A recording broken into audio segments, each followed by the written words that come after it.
بسم اللہ الرحمن الرحیم۔ روزہ کو عربی زبان میں صوم کہا جاتا ہے، جس کے معنی رکنے، رکاوٹ اور پابندی کی ہے۔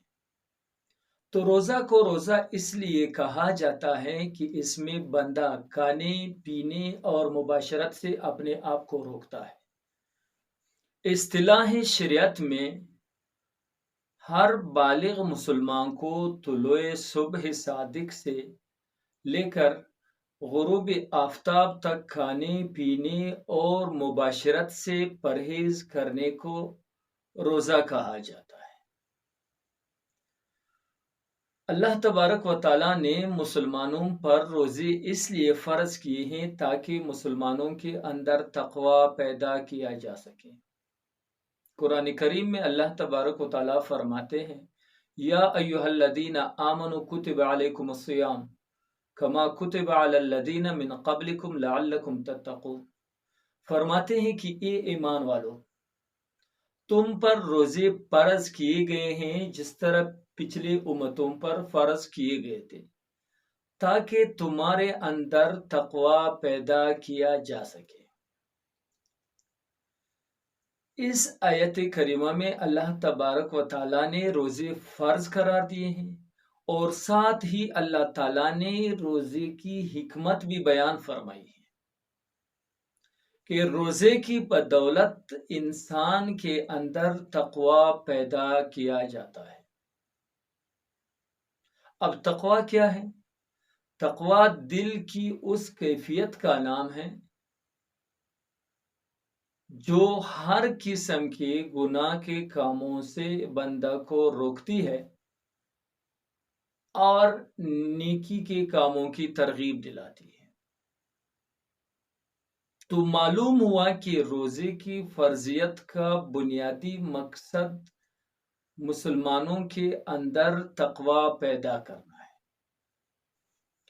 لیکن ایک بات سمجھنا انتہائی ضروری ہے کہ صرف کھانے پینے اور مباشرت سے اپنے آپ کو بچانے کے نتیجے میں انسانوں کے اندر تقوی نہیں آتا، بلکہ تقوی اس وقت آتا ہے جب انسان روزے کے تمام لوازمات کو پورا کرے۔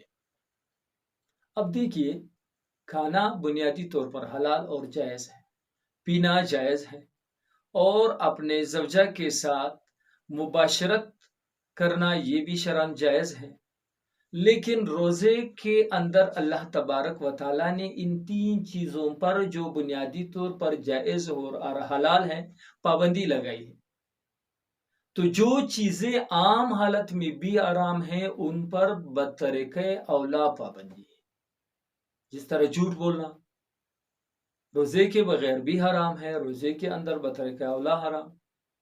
خیانت کرنا، دھوکہ کرنا، فراڈ کرنا، ملاوٹ کرنا، ہر وہ کام جو شریعت نے حرام قرار دیا ہو، ان ساری چیزوں سے جب انسان اپنے آپ کو بچاتا ہے تب اس کے اندر تقوی پیدا ہو جاتا ہے۔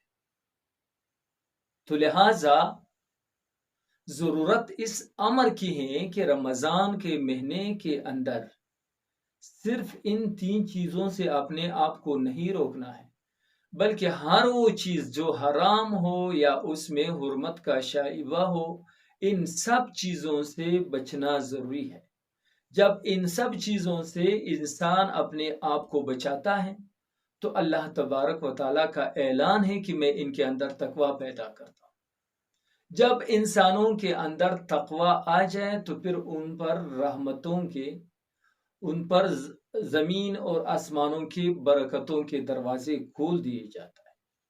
جب اللہ کی طرف سے رحمتوں کے دروازے کھول دیے جاتے ہیں پھر انسانوں کی تمام مشکلات حل ہو سکیں گے۔